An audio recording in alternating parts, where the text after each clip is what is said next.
Empath का bad Karma कैसे release होगा।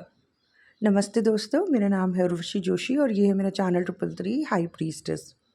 दोस्तों, लास्ट वीडियो कल जो मैंने शेयर किया था उसमें टॉपिक था कि इम्पैक्ट डार्कनेस में क्यों है। अगर आपसे वो वीडियो मिस हुआ है तो आप ज़रूर देखें कल के वीडियो को। आज का वीडियो है कि इम्पैथ का बैड कर्मा है क्या। कोई उसे धोखा दे के जा रहा है एम्पैथ को, कोई रुला रहा है, कोई समझ ही नहीं रहा, उसने इतना कुछ किया, उसके करे हुए को समझ ही नहीं रहा है। और एम्पैथ जो है वो सिर्फ दुखी है, दर्द में है, इमोशंस में है, परेशान है। और ये जो परेशानी दुख उसके जीवन में है, ये जिनके लिए ज़्यादातर उसने किया उन्हीं की तरफ से दुख उसको मिल रहा है। ऐसा क्या कर्मा किया है एम्पैथ्स ने जो इस तरीके का जो है बिहेवियर या इस तरीके का दुख उन्हें मिल रहा होता है। क्या क्या चक्कर है कि वो इंसान जो अच्छा कर रहा है, जो इतना दयालु है, जो दूसरों के दुखों को समझ रहा है, महसूस भी कर पा रहा है, साथ में है कि मैं तुम्हारे साथ हूँ, मैं तुम्हें साथ दूंगा, और बस ये चाहता है कि ये लोग खुश रहें, इनके दर्द ख़त्म हो जाएं, और साथ देने पे लगा रहता है।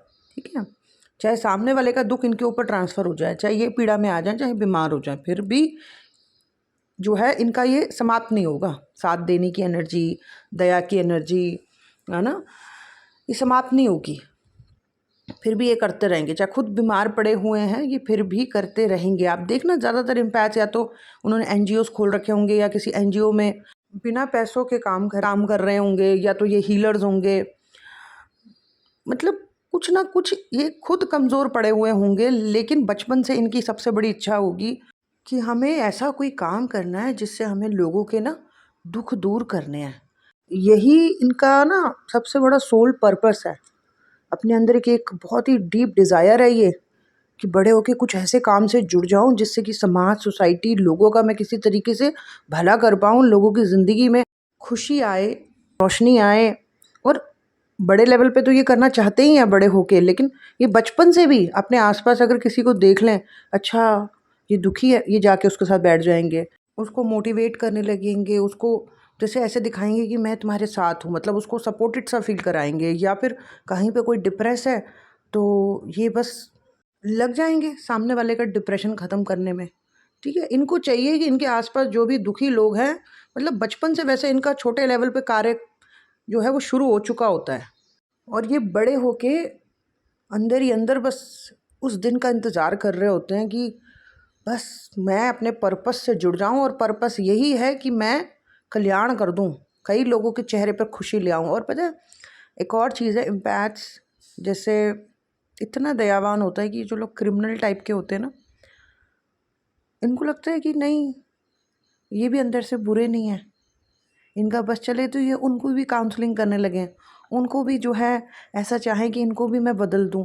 मतलब कई कई बार ये देखते भी नहीं हैं कि मैं किस तरीके की डार्कनेस में एंटर कर रहा हूँ या कर रही हूँ, किस तरीके के लोगों में मैं, कितने डेंजरस लोगों की तरफ मैं जा रही हूँ या जा रहा हूँ। इससे इनकी ऑरा, इनकी ज़िंदगी, इनकी मेंटल हेल्थ कितनी ज़्यादा इफ़ेक्ट हो जाएगी। फ़र्क ही नहीं पड़ता, समझ ही नहीं है। वो सुना है ना हमने, कई जगह लोग बोलते हैं अच्छे लोगों के साथ बुरा क्यों होता है ना, क्यों ऐसा होता है दुनिया में, ऐसा क्यों देखने को मिलता है कि अच्छे लोगों के साथ बुरा होता है। अच्छे लोगों के साथ बुरा नहीं होता, बुद्धू लोगों के साथ बुरा होता है। जिनकी बुद्धि नहीं चल रही है, सिर्फ इमोशंस में ही वो सारे डिसीजंस ले रहे हैं, उनके साथ बुरा होता है। और एम्पैथ का भी यही सीन है, ये इमोशंस, मतलब इमोशंस में ही बहते रहते हैं। ठीक है, बुद्धि का या लॉजिक का ज़्यादा इस्तेमाल नहीं करते। ये नहीं देखते कि हम अपनी सारी ऊर्जा या इतनी सारी ऊर्जा, अपनी एनर्जी सिर्फ इन सब चीज़ों में लगा रहे हैं। वो एनर्जी जो आपको, आपका उत्थान कर सकती है, अपनी एनर्जी अगर आप अपनी चीज़ों पे लगाओ, अपने उत्थान पे लगाओ, तो आप कहाँ से कहाँ पहुँच सकते हो। लेकिन आपने अपनी एनर्जी का काफ़ी सारा हिस्सा तो इन्हीं सब चीज़ों में लगा रखा है ना, दूसरों के बारे में सोचने में, दूसरों को सुखी करने में, दूसरों के दुख को दूर करने में। फिर वही आपको दुखी कर रहे हैं, फिर आपको ओवर थिंकिंग हो रही है, फिर आपकी एनर्जी खर्च हो रही है इतना ज़्यादा सोचने में या दुखी होने में, रोने में कि मैंने तो इतना अच्छा किया था, मुझे ये मिला। अब कई लोगों ने हमारे दिमाग में ये डाला है इम्पैथ्स के माइंड में ये डाला है कि हमारे जीवन में जो हमें दुख मिले हैं, हमें जो धोखे मिले हैं, है ना, जहाँ से भी मिले, वो हमारा पास्ट लाइफ बैड कर्मा है। मतलब हमने कोई बुरा कर्म किया था और वो बुरा कर्म हमें जो है लौट के मिला है इस जीवन में, और उसकी पीड़ा हम एक्सपीरियंस कर रहे हैं। अच्छा, तो हम लोग तो एक्चुअली में देखा जाए, जितने भी एम्पायर्स हैं, हम तो बचपन से ही, मतलब बचपन से ही अगर देखा जाए तो हम तो पीड़ा में ही हैं। बचपन से ही हमें जो है, जिनके लिए हम कुछ कर रहे हैं वही हमको लताड़ रहे हैं। पेरेंट्स के बारे में इतना कुछ सोच रहे हैं, पेरेंट्स हम पे ही फ्रस्ट्रेशंस निकाल रहे हैं। दोस्तों के लिए कुछ कर रहे हैं, दोस्त हमारे साथ ही चालाकियाँ कर रहे हैं। लोगों के लिए कुछ कर रहे हैं, ठीक ठाक होने के बाद वो हमें ऐसे देख रहे हैं कि कौन हो तुम। तो हमारे साथ तो बचपन से ही ये चल रहा है कि हम जिनके लिए कुछ कर रहे हैं वो हमें दुख दे रहे हैं। तो मतलब हमें जो दुख मिल रहा है अच्छा करने के बावजूद, वो दुख हमें इसलिए मिल रहा है क्योंकि हमने दुख दिया था लोगों को, इन सब को। बट मुझे ये बात सही नहीं लगती और सच्ची भी नहीं लगती। ऐसा मुझे नहीं लगता कि ऐसा हम ऐसे बुरे रहे होंगे। और क्योंकि अगर हम सचमुच में धोखेबाज, दूसरों को दुख देने वाले, पीड़ा देने वाले, चालबाज टाइप के लोग होते तो हम बचपन से ऐसे ही होते। क्योंकि जैसे हम अपने पास्ट लाइफ में होते हैं, उन्हीं पैटर्न्स को, उन्हीं बिहेवियर को तो इस लाइफ में हम कंटिन्यू करते हैं। लेकिन इस लाइफ में तो हम कुछ और ही कर रहे हैं। हम तो हर बंदे को हील करने की कोशिश कर रहे हैं, हम तो हर बंदे का साथ देने की कोशिश कर रहे हैं, दूसरे के दुख को, दर्द को समझ रहे हैं, और उसी चक्कर में हम खुद पीड़ा में हैं। तो हम तो बचपन से ये कर रहे हैं। हम कब कर रहे हैं चालबाजी, हम कब कर रहे हैं चालाकी, हम कब दे रहे हैं धोखे। हमें लोग धोखे दे के जा रहे हैं, और फिर हम ऐसे किसी के पास चले जाएं, किसी स्पिरिचुअल टाइप के लोअर कॉन्शियसनेस पर्सन के पास, जिसकी शायद कुछ टाइम पहले ही कुछ अवेकनिंग हुई है, तो वो हमें कह रहे हैं कि आपका कर्म आपके पास लौट के आया है, आपने किया था इनके साथ ऐसा, इसलिए आपको ऐसा मिल रहा है। लेकिन ऐसा नहीं है दोस्तों, है ना। ये कर्मा और ये शर्मा वाली जो थ्योरी है, ये थोड़ी सी अलग है एम्पैथ्स के लिए। हमने ऐसा नहीं किया है, ये हमारा कर्म नहीं है। हमें मतलब एम्पैथ्स को गलत सिखाया जा रहा है, गलत बताया जा रहा है। कई जो स्पिरिचुअल काउंसलर्स, टीचर्स की तरफ से गलत बातें बताई जा रही हैं। हमने नहीं दिया किसी को धोखा, हमने नहीं करी किसी के साथ चालाकी, हमारी वजह से कोई नहीं गया पीड़ा में। ऐसे गंदे टाइप के अगर हम होते तो हम शुरू से ही ऐसे ही होते, लेकिन हम नहीं हैं शुरू से ऐसे। हम शुरू से अलग हैं। हम तो बल्कि अपनी ही एनर्जी दुनिया भर की वेस्ट कर रहे हैं। वो एनर्जी जिसके थ्रू हम अपना उत्थान कर सकते थे, अपनी ग्रोथ कर सकते थे, वो एनर्जी तो हमने 10 जगह डाइवर्ट कर रखी है दुखी लोगों में, ना। तो ये गलत है, क्योंकि मैंने इस बात का सही उत्तर जानने के लिए अपना पास्ट लाइफ रिग्रेशन कराया है, इसी चीज़ का कि क्या मेरा बैड कर्मा था, कि मुझे जो है, जिनके साथ मैंने अच्छा किया, इतना कुछ किया, उनकी तरफ से ही मुझे इतनी पीड़ा क्यों मिली, इतना मेंटल स्ट्रेस क्यों मिला, बल्कि हेल्थ इश्यूज़ तक हो गए, क्यों, ऐसे क्या किया है। इस चीज़ को जानने के लिए मैंने 2-3 बार पास्ट लाइफ रिग्रेशन कराया है, और आंसर कुछ और ही था जो निकल के आया PLR में। वो कुछ और ही था, वो नहीं था जो कई लोग सिखाते हैं हमें कि तुमने किया था बुरा इसलिए तुमको बुरा मिल रहा है, तुमने दिया था धोखा इसलिए तुमको धोखा मिल रहा है, तुमने दी थी पीड़ा इसलिए तुमको पीड़ा मिल रही है। नहीं, वहाँ कुछ और निकल के आया। और ऐसे ही कई और एम्पैथ्स हैं जिन्होंने मुझसे PLR कराया है, और जब उनका भी पास्ट लाइफ रिग्रेशन मैंने किया, और उन्होंने भी अपना जो है, जब PLR करके अपने पास्ट को देखा, तो उससे उनको जो है सच पता चला। उसको देख के, मतलब पास्ट लाइफ को देख के उनको क्लैरिटी मिली कि अरे, हमने पास्ट लाइफ में भी वही किया है जो इस लाइफ में हम कर रहे हैं। ठीक है, और मैंने भी यही देखा कि जो मैं इस लाइफ में कर रही हूँ वही मैं पास्ट लाइफ में भी कर रही थी। कोई धोखा नहीं दिया, बल्कि हमें ही धोखे मिले हैं। कोई चालाकी नहीं करी, हमसे ही चालाकियाँ करके लोग चले गए हैं। और वो जो धोखे, वो जो चालाकियाँ, जो पीड़ाएं हमें मिली हैं लोगों से, उसकी वजह से मैंने देखा कि या तो पास्ट लाइफ में हम बीमार पड़े, या तो उसी दुख में मर गए। ठीक है, इस लाइफ में भी देखा जाए तो एम्पैथ्स यही तो कर रहे हैं, ओवर इमोशंस में ही रहते हैं, ओवर इमोशंस में ही वो जो है अपने आप को तो देख नहीं रहे कि मैं कमज़ोर पड़ी हुई हूँ, मुझे खुद पे काम करना चाहिए, सेल्फ को तो देख ही नहीं रहे, बस दूसरों के लिए जो है करे जा रहे हैं और रोए जा रहे हैं और दूसरे ही इनको धोखे दे रहे हैं, चालाकियाँ कर रहे हैं। और फिर उनको दुख इस बात का होता रहता है कि मैंने इतना कुछ किया, इन्होंने कुछ नहीं समझा, कुछ भी नहीं समझा मेरे करे हुए को। तो मैंने 2 चीज़ें देखी जो हमारे पास्ट लाइफ से जो हमारा पैटर्न चला आ रहा है और जिसकी वजह से हम तकलीफ़ में थे, इस लाइफ में भी तकलीफ़ में हैं। वो है एक तो ओवर एक्सपेक्टेशंस। हमारी जिन लोगों के लिए भी हम कर रहे होते हैं ना, हमारी एक हल्की सी एक्सपेक्टेशंस रहती है कि वो हमारे करे हुए को समझें। और जब सामने वाले हैं ही नहीं इस तरीके के कि वो कुछ समझें, तो जब वो नहीं समझ रहे होते या निकल जाते हैं तो हमको इस चीज़ की पीड़ा बहुत रहती है कि हमें हमारे करे हुए को किसी ने नहीं समझा। तो थोड़ा हमें अनकंडीशनल भाव में रहना है कि जिसके लिए हम जो कर रहे हैं बस करा और ख़त्म। इस चीज़ को लेके आना है अपने अंदर, ठीक है। ये नहीं सोचना कि ये मेरे करे हुए को समझे।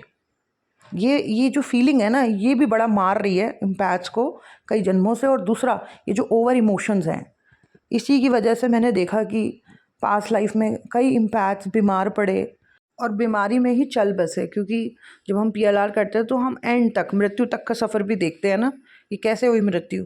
तो उसमें मैंने ज़्यादातर देखा कि वो तो ऐसे ही जो है दुनिया से रोते रोते, दुखी होते होते, है ना, या रात दिन जो वो ऐसे ही लो वाइब्रेशनल लोगों में घिरे हुए थे, तो बस ऐसे ही वीक होके जो है दुनिया से चले गए।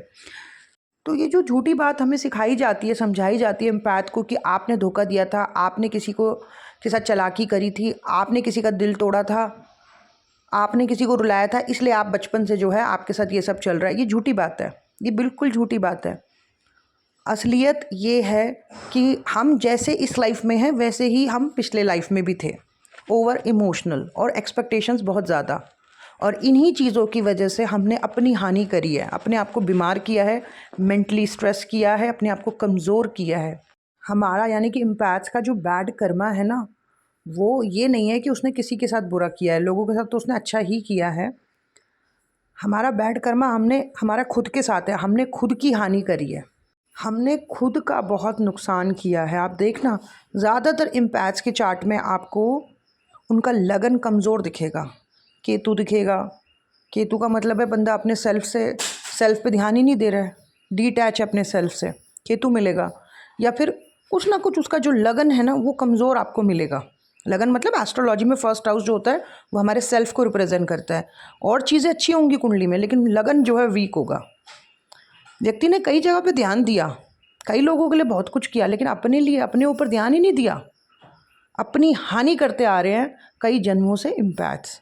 इसीलिए इनको मेंटल स्ट्रेस रहते हैं, इसीलिए इनके हार्ट चक्रा में पेन होता रहता है, इसीलिए बीमार पड़ जाते हैं, वक्त से पहले बुढ़े लगने लगते हैं, अपने गोल्स को कंप्लीट नहीं कर पाते, करियर में कोई बहुत बड़ी ऊंचाई हासिल नहीं कर पाते।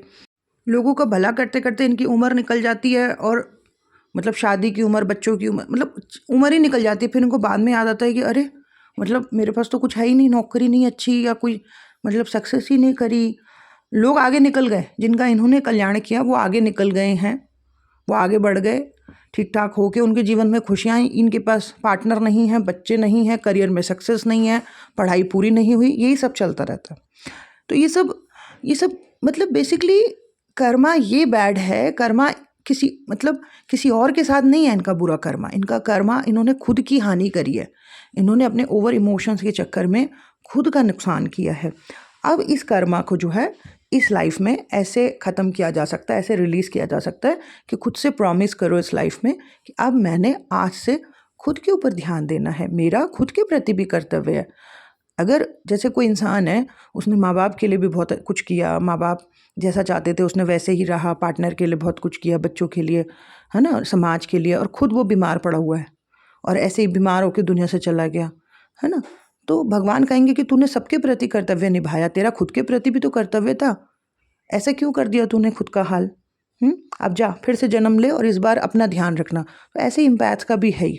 इम्पैथ्स किसी का बुरा करके नहीं आए हैं। वो जो पीड़ा उनको बचपन भर से या जीवन भर से जो मिलती आई है, वो इस बात की सज़ा है कि तुम खुद पे ध्यान क्यों नहीं दे रहे हो, तुम थोड़े लॉजिकल क्यों नहीं हो जाते हो, थोड़े इमोशनली इंटेलिजेंट क्यों नहीं हो जाते हो, खुद के बारे में क्यों नहीं सोचते हो। और जिस दिन जो भी इम्पैथ अपने बारे में सोचने लगेगा, शुरू में उसको थोड़ा अजीब लगेगा, क्योंकि पता नहीं कितने जन्मों से तो वो मतलब विपरीत करते आया है ना, औरों के बारे में सोचते आया है, तो थोड़ा उसको अजीब लगेगा शुरू शुरू में कि ये मैं क्या बन रही हूँ, ये मैं कैसी हो रही हूँ, क्या कर रहा हूँ। लेकिन ये उसके लिए ज़रूरी है, अपने लिए सोचना ज़रूरी है, ठीक है। और दूसरों का कल्याण भी करेंगे अपने जीवन में, पर उससे पहले अपना कल्याण करना है, ठीक है। अपने बारे में सोचना है, अपने आप को स्ट्रॉन्ग करना है, अपनी एनर्जीज़ के प्रति कॉन्शियस होना है कि मेरी एनर्जी ऐसे 10 जगह बर्बाद ना हो, कार्मिकों में बर्बाद ना हो। मेरी एनर्जी को मैं अपनी किसी एक या 2 जगह पे लगाऊँगी या लगाऊँगा, और आप देखना जब आपकी एनर्जी ढंग से फ्लो होगी किसी एक या 2 जगह पे, वहाँ पे देखना बड़े सुंदर रिज़ल्ट आने लगेंगे। दुनिया में जो लोगों को किसी भी चीज़ की जैसे क्लैरिटी नहीं है, कन्फ्यूजन्स हैं या ग्रोथ नहीं हो पा रही, उसका कारण ही यही है कि जो उनकी एनर्जी है वो कई जगह पर जो है एक साथ फ्लो हो रही है। ढंग से वो किसी एक जगह पर लग ही नहीं रही है, और इसी वजह से कुछ अच्छे ख़ास रिज़ल्ट्स आ भी नहीं रहे हैं। कई चीज़ों को लेके पर्सन जो है कन्फ्यूज़ है, उसे क्लैरिटी ही नहीं है। होगी कैसे? क्योंकि एनर्जी तो 10 जगह पे बह गई है, 10 जगह फ्लो हो रही है, कार्मिकों में, बॉयफ्रेंड में, गर्लफ्रेंड में, 10 जगह पे बह रही है। तो जो है इसीलिए कई बार लोगों की कुछ समझ ही नहीं आ रहा होता, उनको किसी और की ज़रूरत पड़ती है कि आप हमें समझाएँ, आप हमें गाइड करें, आप हमें काउंसल करें, है ना? तो एनर्जी को इस तरीके से वेस्ट नहीं होने देना है। जहाँ सबसे ज़्यादा ज़रूरी है ज़िंदगी में आपका जो चीज़, वहाँ पर अपनी एनर्जी को लगाएँ और काम करें, डेफ़िनेटली रिज़ल्ट आएँगे। सो जो एम्पैथ है उसकी तो सबसे ज़्यादा एनर्जी जो है ओवर इमोशंस में बह रही है, ठीक है? यहाँ पे उस ओवर को कट करके अपने आप को logical, practical, intelligent, emotionally intelligent बनाना है। और अगर ऐसा बंदा कर पाया, एम्पैथ ऐसा कर पाया, तो वो सुपर एम्पैथ बनेगा, और पास्ट लाइफ से जो उसका पैटर्न चला आ रहा है, जो अपने प्रति उसने जो बैड कर्मा किया हुआ है, वो टूटेगा, ठीक है? वो हटेगा, ठीक है? सो ओवरऑल ये है कि हर कोई एम्पैथ है भी नहीं, बट जो लोग एम्पैथ हैं वो मेरे इस वीडियो को समझ पा रहे होंगे, ठीक है? क्योंकि मैंने भी इस 5-6 साल की जर्नी में देखा कि हर कोई एम्पैथ नहीं है, कुछ लोग हैं, और वो लोग क्या कर रहे हैं, दूसरों को का भला कर रहे हैं, लेकिन खुद को बीमार कर रहे हैं, खुद की हानि कर रहे हैं, खुद की बर्बादी कर रहे हैं, और बस वो इस सवाल का आंसर जानना चाह रहे हैं कि हमने ऐसा क्या किया जो हमें ऐसा मिल रहा है। सो आपने सिर्फ अपने प्रति, अपने साथ गलत कर रखा है, जिसको कि इस लाइफ में आपने बदलना है। प्लीज़ खुद पे फोकस करें। बहुत लाइफ से आप बहुत कुछ औरों के लिए करते आ रहे हो, इस लाइफ में खुद के लिए कुछ करो, खुद को इमोशनली इंटेलिजेंट बनाओ, अपनी एनर्जीज अपनी सेल्फ की या अपनी प्रोफेशनल ग्रोथ के ऊपर लगाओ, ठीक है ना? ये करो आप इस लाइफ में, और देखना जब आप खुद के प्रति भी अपना कर्तव्य निभाओगे तो आपके जीवन में सच में बड़े सुंदर परिवर्तन आएंगे। बैड कर्मा जो है वो रिलीज हो जाएगा। बैड कर्मा आपका किसी के साथ नहीं था, बैड कर्मा आपका खुद के साथ था, ठीक है? ओवर इमोशंस में आपने खुद को मार रखा था, खुद की हानि कर रखी थी। इस लाइफ में इस चीज़ को बदलो, ठीक है? सो दैट्स इट दोस्तों, यही था मेरा आज का video. Thank you so much, God bless you all, bye bye.